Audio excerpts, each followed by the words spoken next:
Hello,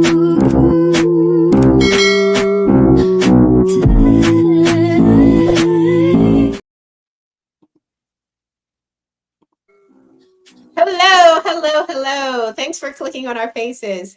Had a little bit of technical difficulties, but we are here to discuss the very next episode of Daredevil, Born Again. We're on episode 3.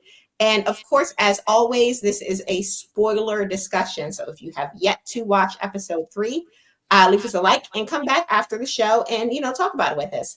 But as you may see on the screen, you see a couple of familiar faces, maybe some unfamiliar faces. So let me do some introductions here. Ladies first, we got my girl Kay from Slice of Horror coming to discuss the show with us today. How's it going? Going good. You know what? I was supposed to start this show a different way. Okay. Because we're talking about Matt Murdock. Okay. All right. Oh yes. Hey, that's fire. Nice. That is fire. I see it. I see the vision. Yes. Maybe not Matt though. Thank you for that. Because I thought that was funny. Thank you for that, madam. Go ahead. But speaking of all puns intended. There we go. The great Grand Slam Pooh Bah, how's it going? I don't really have a costume or nothing like that, so I'm not. But I'm fine. I went to Hell's Kitchen not that long ago. I was actually disappointed because I didn't see the guy in the red horns and Vanessa. But I'm good. All right, and finally we got Vibrator Vic. What's up, though? What's popping? Just chilling. Got my duff ready to go, ready to talk about this. Excited so as about always, this. If you're watching, leave us a like, drink your drinks, because we're getting into the show. But right before, we like to start off with a little bit of geek news. So let's go straight into it. Now, I want to preface this section of the show by saying we're getting into a little rumor territory here, right? So let's go in here with an open mind and open discussions, because there's the first half of this, which isn't a rumor, is actually going to happen, but there was some speculation and some kind of insider news here. But firstly, there is a very tumultuous documentary that's supposed to be dropping of Stan Lee, his final years. This is a documentary created by his assistant of how he was allegedly being taken advantage of by Marvel, the MCU in his final years. So the assistant who, again, put all of this together, pause and read. This is from the Hollywood Reporter. But basically, they're saying that it is already well documented that Lee had a tumultuous final few years. A 2008, the Hollywood Reporter investigation detailed allegations of elder abuse amid a power struggle for control of Lee's care and his estate. A little further down, it says the trailer of this movie tells the story of an elderly icon who is being carted around to comic book signings despite being exhausted.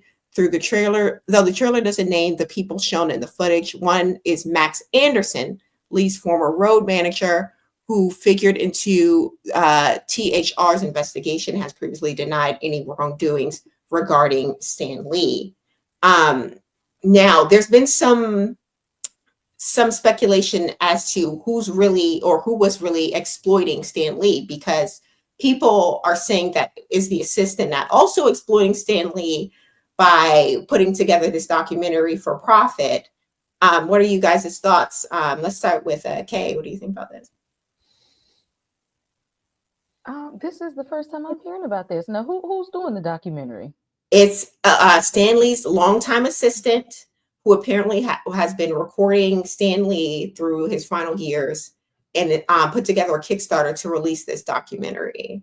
So I would like to know what their end goal is going to be. Yes. Like, what is the reason they're doing it? Like, if this is one of Stan Lee's, like, maybe final wishes that he wanted to happen, and they're just doing it like, this is for my, for my boy. But if y'all doing it for some kind of clout or to throw dirt on Marvel, like, I want to know, like, what is the end goal? And when I know what y'all's end game is, then I can decide. Because right now I'm like, what's it for? Because is his family going to benefit from this somehow? Like, are they going to get some money from this? Are they going to get the rights to something behind this? What is the reason? Unknown at the moment. But before, let me just give you also a little bit of this tidbit that I discovered via a post. I believe it was under comic book, one of comicbooks.com's posts. There was someone who claims to be an insider. I removed their name for privacy purposes, because I don't know if they really wanted it to be out there like that, even though they were in the comments. But this is what they said. They said, I was there. His manager, Alex, exploited him and stole from him regularly. Ask me more. He goes on to say he was forcing Stan to sign merchandise that he wasn't supposed to. Then he, Max, would carry it off to his car or elsewhere to sell it for his own profit. I watched him doing it through all of New York Comic Cons in 2016. He also goes on to say, when someone asked him if he reported it, he said he did.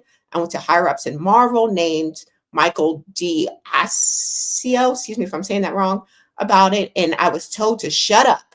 I was then laughed at and told that he, Michael, couldn't wait for Stan to die so he wouldn't have to pay royalties anymore. I then got into an argument with him about his words and the nice new Mercedes he had in the parking lot and the new homes in Wilson Manor he had purchased as a result of Stan's creating the company and gave him the job he has. He eventually quit 3 months later. So this is allegedly someone who it was working within the MCU and is coming forward with their story. So there may be some truth possibly to this documentary, to this assistant's claims in this video.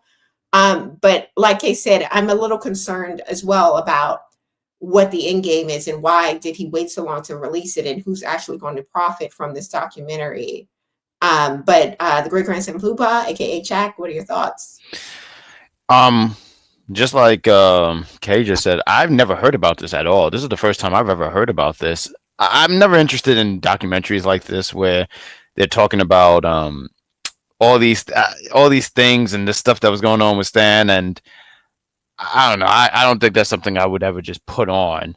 Mm-hmm. And also too, I mean, and that is the fair question of Stan passed in 2018. This is 2025. Why is this all of a sudden starting to see light? It won't ever get light out of my television. So that's really my 2 cents, because I don't really have a whole lot of thoughts about it, except I'm not going to watch it. And why is it now that we're getting this? All right, Vic? This reminds me of the Michael Jackson documentary, of the R. Kelly documentary, and the fact that they're doing it on Kickstarter. So, like, I think that somebody's just trying to get a payday so they can upload something on YouTube, period. Mm-hmm. Like, that's what I think it is, because if it were the estate, they like, their methods would be a lot more polished. Okay. You know what I mean? I think that whoever was working with Stan, and mind you, the whole notion of having them sign things that they're not supposed to. I mean, Stan Lee, what restrictions does he have on signing things? Like, that doesn't make any sense. For somebody like Stan Lee to say no to signing things. I mean, I'm sure that as old as he was, he didn't want to sit there signing stuff all day. Like, you could see it. I mean, we see it when we go to wrestling meet and greets. Like, after a while, those guys are just tired. Uh-huh. So, this whole situation definitely makes sense. But I think that they're just using some film, mashing it up together on Canva, trying to set it up for a YouTube upload, and then putting it on a crowdfunding site, so that they can just pay out. Well, we'll see what happens. But let's get into some of these chats here. We got Shay. The ending of this episode had me heated. Same. Oh my God. We'll get into it. Hey, CT. Thanks for being here. We got John Watson. Yep, I remember this. What's up? Hi. Thanks for watching. Hi, Charmaine. Thank you. Thanks for being here. And supposedly this was going on before Disney bought Marvel. Oh, okay. So he's been exploited for quite some time. Allegedly, but that's a bit of the geek news. And the last thing too, before we get into the show, is Daredevil related. So Foggy and Karen return in season 2 of Daredevil, and this is according to IGN. Daredevil Born Again season 2 is officially coming to Disney Plus, and when it arrives, it's bringing back Deborah Ann Woll as Karen Page and Eldon Henson as Foggy Nelson. Now, y'all know, spoiler alert. I don't know if it's a spoiler at this point, but Foggy died. So, whoa! When did that happen? Whoa! I hate to blow your mind. Oh my God! I just got to know Foggy.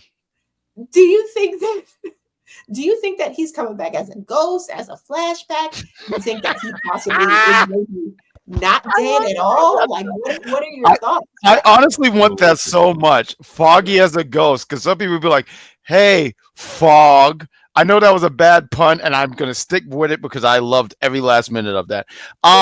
So it's interesting because, when I saw this stuff about Foggy and he's dead, and I really set up for what the season is, right? And I heard about him being brought back. I said, that's weird. Why would they bring him back? And now I looked up some things on how he could be brought back up. Now, there was this one thing that they did say, which I don't know if it works for this, but in the comics, Foggy fakes his death because he was hiding out or something like that, but I don't see how this would work here because it's clear that he's been buried.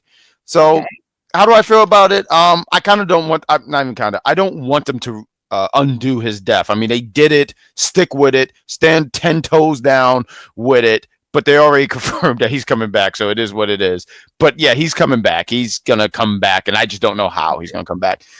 Karen, they never killed her off, so it was always left open that she could come back. So that don't bother me. West Coast somewhere, right? She's supposed to be in like Southern California or San Francisco or somewhere over there.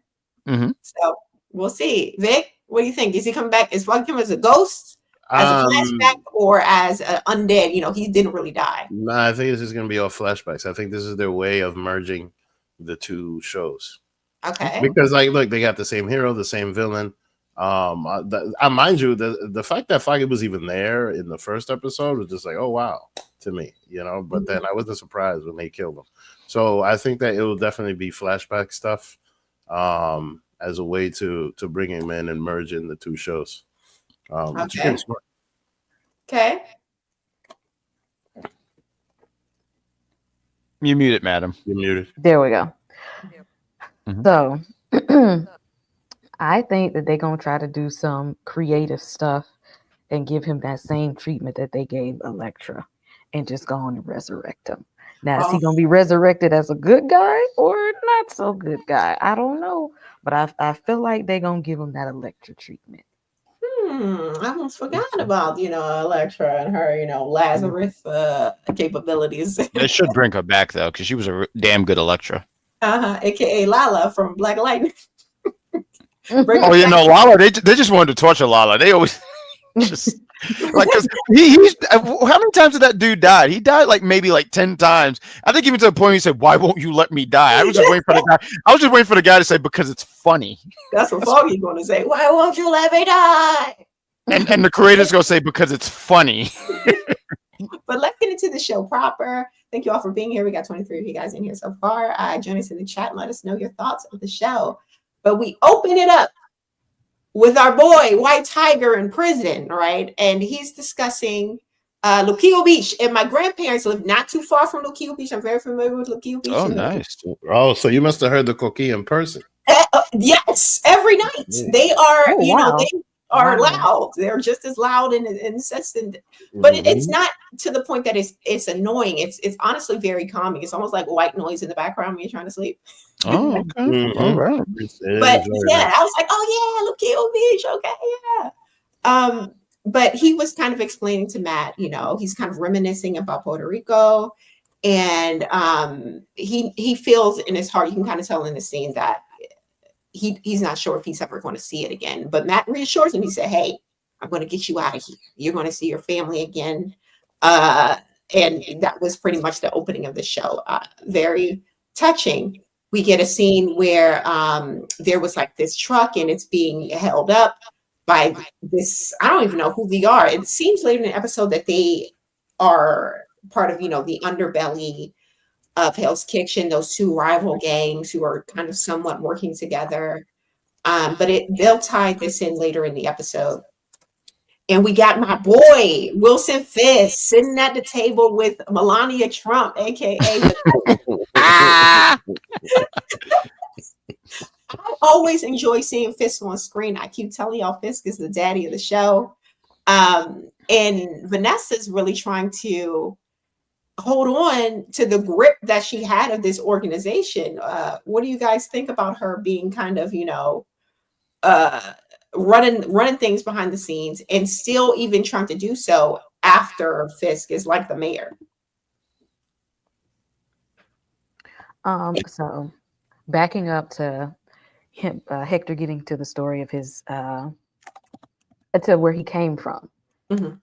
So while Matt is sitting there kind of talking to him, about he's gonna get him back home to his family, and Hector's like, home feels like heaven, and it was foreshadowing because you did kind of go back home to your other family kind of thing. It was looking back on it, it's kind of morbid.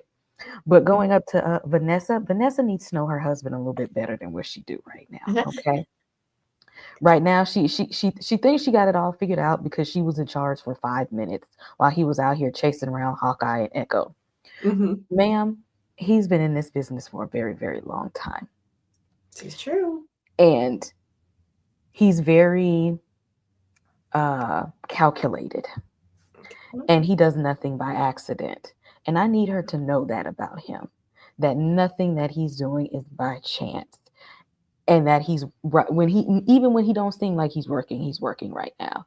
Mm-hmm. And her meddling is getting in his end game because he's playing the long game right now. He's playing a move of chess because I see what he's doing. He really wants for everything to go to shit right now. He wants it to go to shit so that he can live up to his slogan, Fisk can fix it. Right. You know how when TikTok got banned. Mm-hmm. And they said, and popped out like, I fixed it. Uh-huh. Yes, let me make a mess and then help come and clean it up. But she acting like she don't know what the plan is. I see the plan. I need you to see the plan. Oh, okay, very nice. Okay, Vic, thoughts on Vanessa running things, even as he's the mayor? It reminds me of the Asian woman that was after Lex Luthor and Superman and Lois. Oh. Yeah. His assistant, Lex's assistant. Yeah. So she's like the hand of the king, but then there's no king, so she's pretty much the queen, and now she got used to that. She got used to having all that power, calling all the shots, and not having to answer to nobody. And now, daddy's home. And so, you know what I mean? So now he's not trying to. She ain't trying to, listen to nobody because she's used to not listening to nobody. Mm-hmm. But then at the same time, like he needs her. So we'll see. He definitely has an end game, but he needs her. So we'll see how long she lasts. Because at the same time, like she's jealous of his power. And I don't think she necessarily realizes that. Like she became somebody that's like power hungry. Like I don't even think she loves him, And the other thing is like really, yeah. I don't think so. The thing I noticed is that when he won the election, she was the first person that he looked at, and she was like, she was out. She clocked out. Yeah, she clearly didn't like the fact that he won, that he got more power, that he's the mayor, that all of these things. She, you know what I mean? It was definitely giving Melania Trump because I remember when this dude won, she was like ready to cry. Okay, I have a different opinion, but let's go on, Jack. What do you think about? I don't think I could top any of these thoughts, but I agree with Vic on that last part where you're talking about how she doesn't even seem like she loves him anymore. She seemed like actually like, and I'm going just back on what was that, episode 1 when he won, and you're supposed to be really happy for your spouse, and she's just like, this is messing up everything. Because she already has a plan on how she wants to run the streets. Mm-hmm. So what do I think about this? Just like how Fisk, I saw this on Twitter, I thought this was fantastic. But someone mentioned how his omelet has been recast. I think this woman needs to be recast because this woman ain't doing it for him. Vanessa, okay. She had to fight to get back on this season. I love Vanessa. And I think she loves him. I just think that she's tired of him. She's tired of that don't sound like love, see? You can be tired of the people you love now. It's just, they've been together for a minute now, and she's been married Actually, this is really for years. relatable. Okay. Fair. But we flash over to Matt. He's in the bathroom washing off his knuckles because, as we can recall, he put the ass whooping on a couple folks in the last episode. Very great. I'm glad you broke that down like that, because when you said he was in the bathroom, I think a lot of people were ready to leave. But go ahead. He was in there, fixing himself up. And here we got old dirty cop guy coming in, trying to shake him down. And honestly, I'm surprised he's alive, because I honestly thought, Matt disposed of them in the last episode. But I think so, because he's holding back. But go ahead. I'm sorry. Yeah, I guess. But he pretty much told Matt, like, hey, yeah, I don't think the judge will appreciate you, interfering with a cop investigation. And Matt was like, I don't think he appreciate you, tampering with the witnesses. I really enjoyed this scene. I can't stand this police officer. I'm sure the NYPD in real life is gotta be like, golly, we get no breaks in movies. They're always the bad guy. But yeah, that happens in that scene. We see that our sole witness, the one that Matt Murdock actually saved his life in the last episode, he is taken to a kind of like a hiding spot, right, by Cherry. And Cherry has to pull him out. He's apparently also addicted to, some sort of substance. And Cherry has to be the one responsible to getting him to the courthouse. And this is hard because the police have already made it known in this scene that they're like, look, this witness cannot make it to the court because we're dirty cops. They got the Punisher signal on their neck. And they're already like, look, we're going to make sure that this man does not stay alive to testify. And I thought it was a very interesting scene when we got that whole switcheroo thing where we thought he got into one car with Cherry, but that wasn't the case. Thoughts on these couple scenes? Anything stuck out to you guys? It was very New York City cop. You know what I mean? Like, it was very Irish guy. It's it's been around for a long time, and they protect each other. Like, they, look, you spend so much time with somebody as a partner. You build a bond, and that's something that happens to a lot of cops. Like, they just build this brotherhood.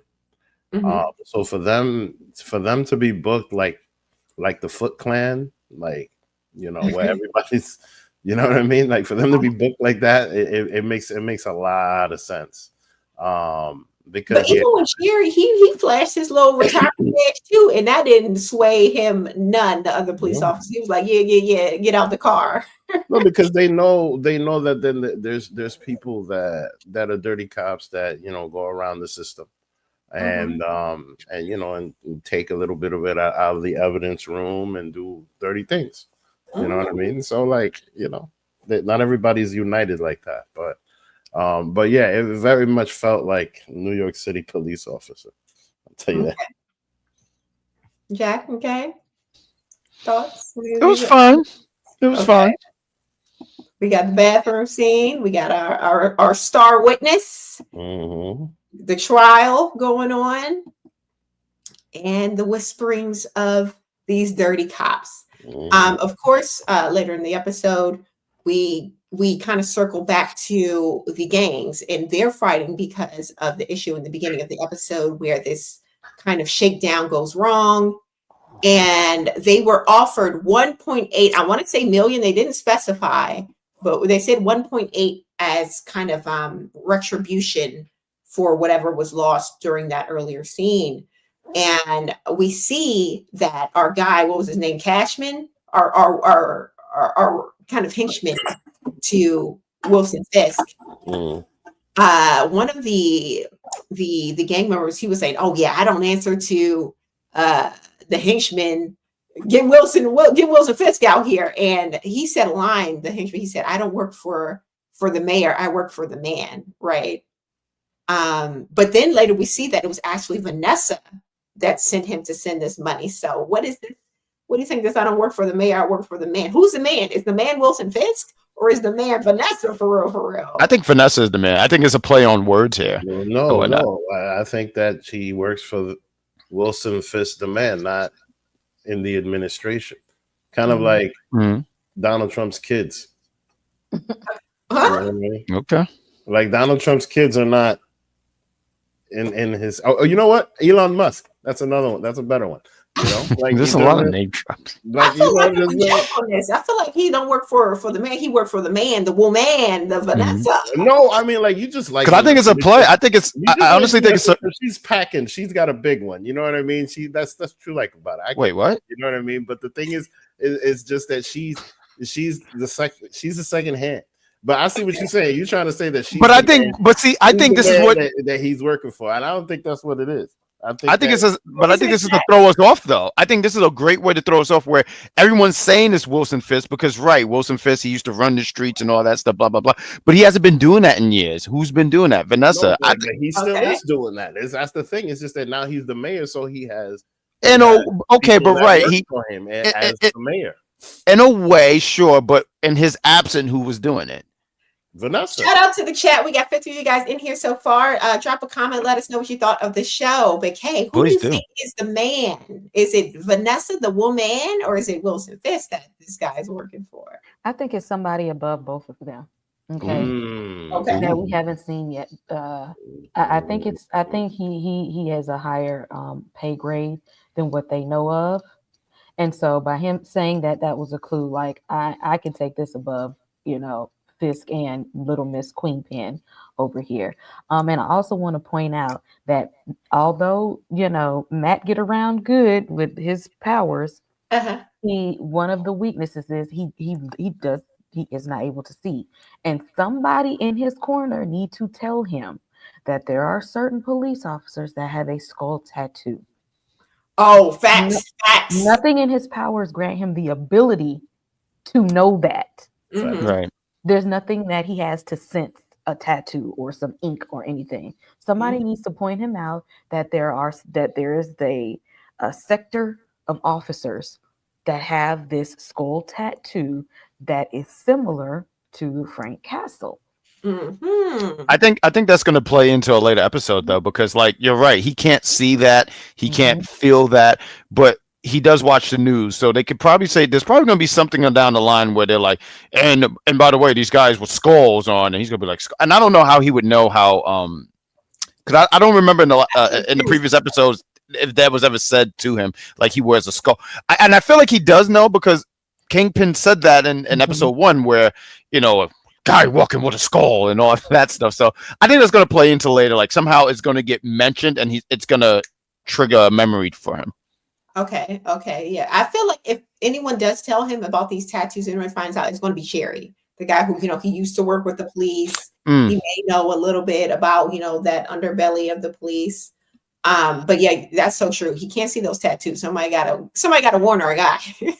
Well, give it 5 years. They'll probably update his powers and he'll be able to feel tattoos. He'll sense it. The ink. He'll smell the ink in the air. Yeah. On the neck. See, that's what Foggy was for. Foggy was the guy in the chair. Foggy would have told him by now. That's true. We gotta wait for season 2. And honestly, that's why wasn't Bullseye killed him because he knew he was the guy in the chair.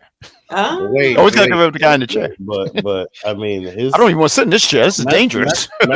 Matt's beautiful second in command right now. That's setting him up on dates and knows everything and is like the smartest woman in the room. I think that's her point. That's her spot. Who, the psychologist? No. The lawyer. Her right here. Her. Yes, her. Okay. Her. Oh yeah, she's great.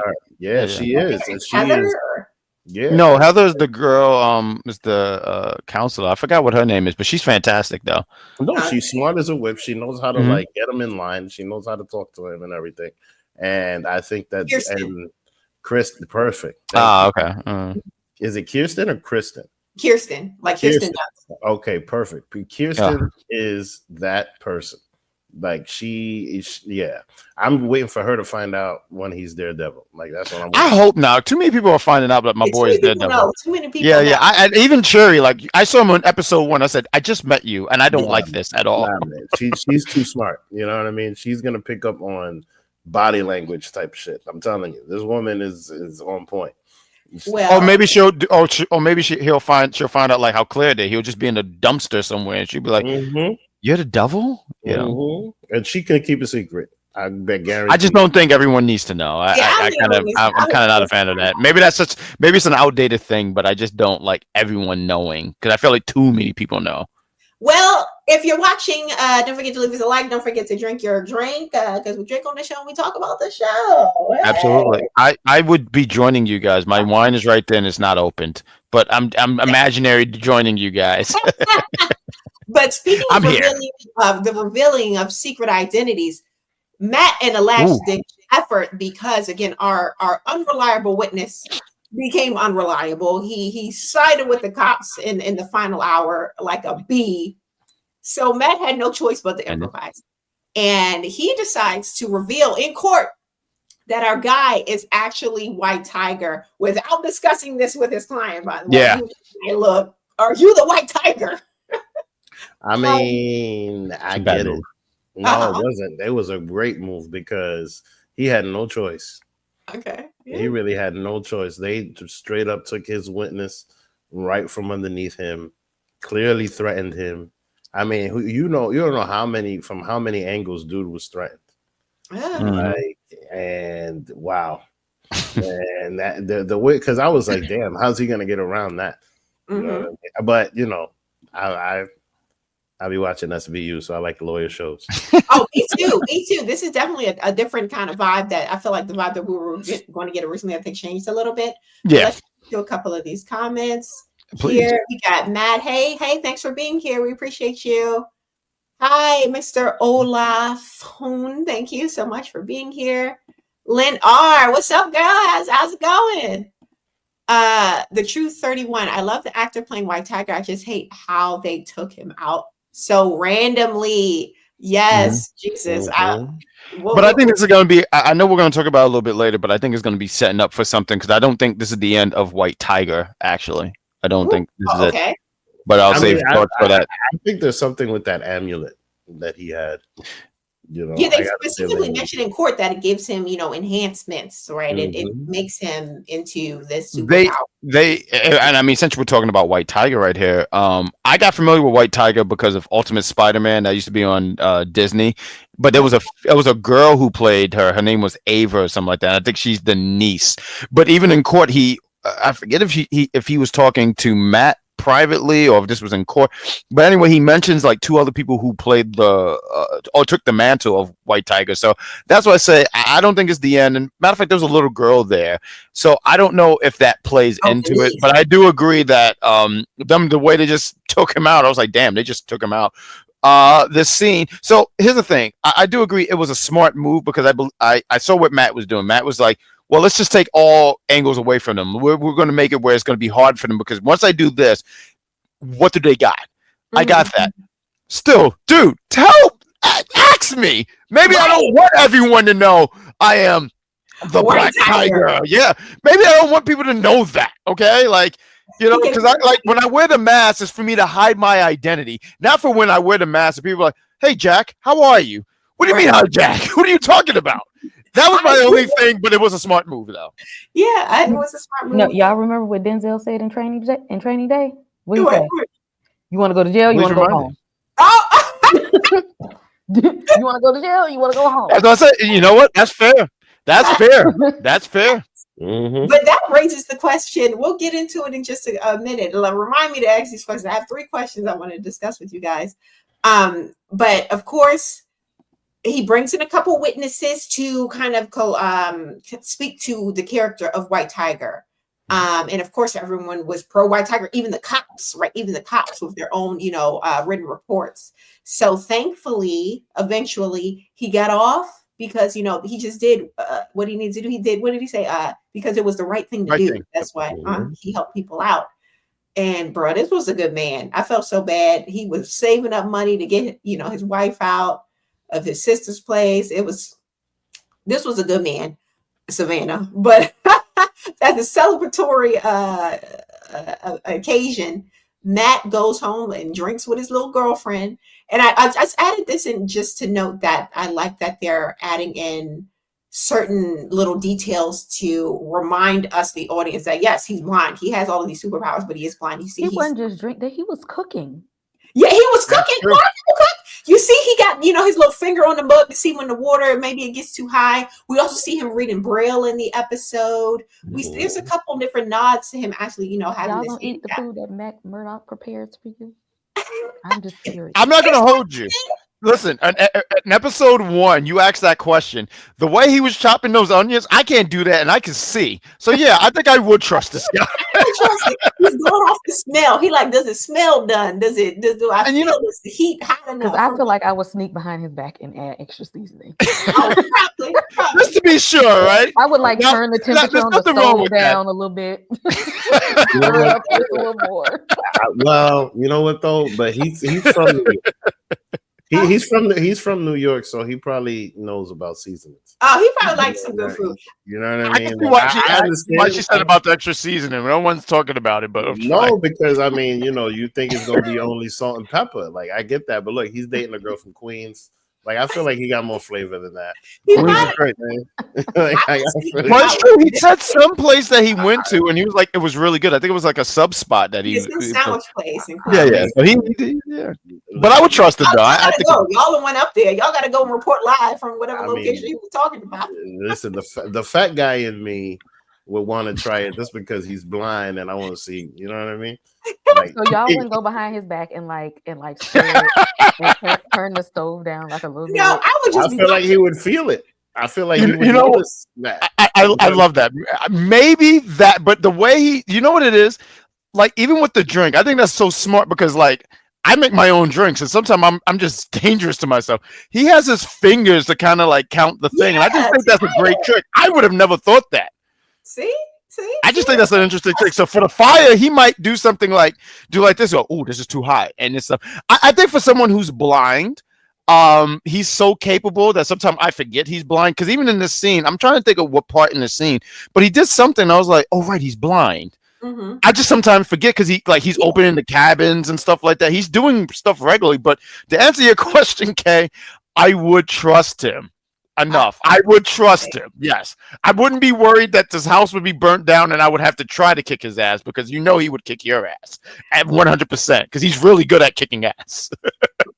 But also we see as he's celebrating the victory, our guy Wilson Fisk is upset. He's mad. He's like, these vigilantes, they gotta get out of the city. And he doesn't go. He specifically asks to speak for BB, a reporter, right? Even though who I assume was his campaign manager, but she must be like some kind of like political consultant. She said, we have connections at the time. So we, connected with little baby BB, right? So my question to you guys is, why would Fisk specifically ask to be interviewed by BB following the White Tiger trial? Kay, what are your thoughts? Why do you think he would do that? Going back to what I said earlier, he's letting the chaos happen, right? He wants to know on the ground level what they're going through with the crime. Okay. He wants the mafia families to be at each other's neck. He wants to take out all of the vigilante superheroes, so that when things are the darkest they ever were, who can we call? Fisk can fix it.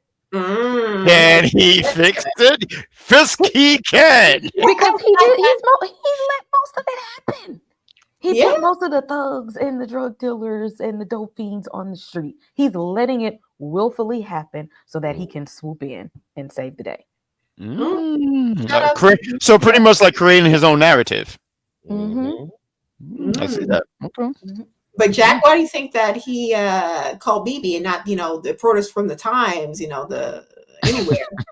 I think to show that he's not racist, so he got a black girl to help. But I don't know. Like, I have no answer. I think what you said was fantastic about like creating your own narrative, because that's kind of like how political parties operate a lot of times. And they like, oh, this stuff happened, but if I swoop in and just at the right time, I'm the knight in shining armor. So it's interesting. But another thing, I mean, I guess another thought would be here is because I think it ties back to that interview that they had. I forget if it was episode 1 or 2.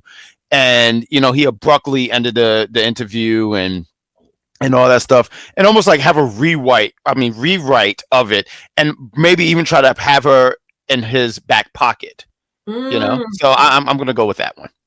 Vic? I think that he decided to go the TikTok route. Okay. and use her. Is he gonna do a dance? No. But he's gonna post. He's using the publisher that posts to that type of audience, if that makes sense. Like she is like the underground whatever, right? And that's what she represents. Like his campaign manager was just like, oh, we got people at the Times. Why? Because they can push out a story, right? But she's the platform that pushes out the underground story, what's real, or at least what feels real. So I think this is a brilliant route for him to use. And mind you, clearly they're bringing her in as something, you know what I mean? So like, and the other thing is kind of like it hides him, you know, like nobody's gonna think that the mayor has influence over this independent reporter. The Times, the Daily News, the Post, clearly, you know, but not BB. So. But I have some thoughts, but let's get into some of these comments here. We got the True 31. BB better not go out like her uncle. Leave that girl alone, writers. I agree. Don't do that to her. Cody, I knew he was going to be taken out as soon as the trial was over, as soon as Matt held up the mask in court. Man, my boy, White Tiger gone. Watching from Cedar Hill in Texas. Hey, shout out to Texas.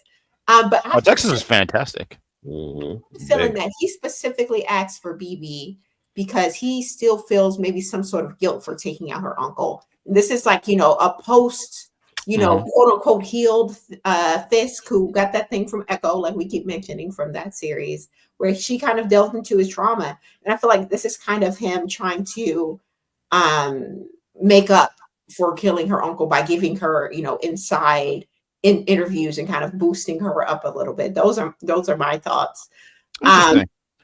You know, I'm glad that you real quick, I'm glad that you mentioned that because cheap plug, we reviewed Echo last year, but honestly I forgot about that. And I know you mentioned, this ain't the first time you've mentioned that spiritual thing that she put on him, but I forget about it sometimes. So yeah, I think that's interesting that you threw that out there.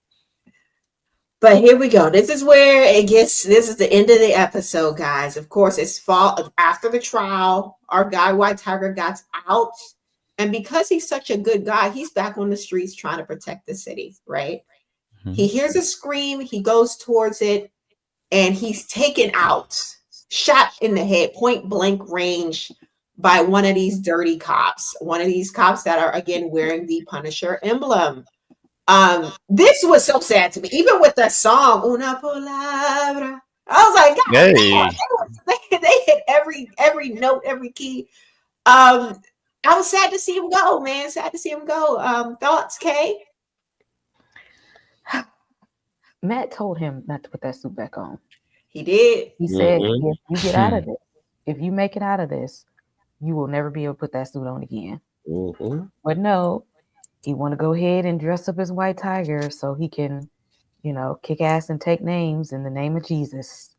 Didn't stop himself, and look where we ended up, because he knew they was going to be on his neck after this. He knew that. First of all, I didn't think he was going to make it past the courtroom.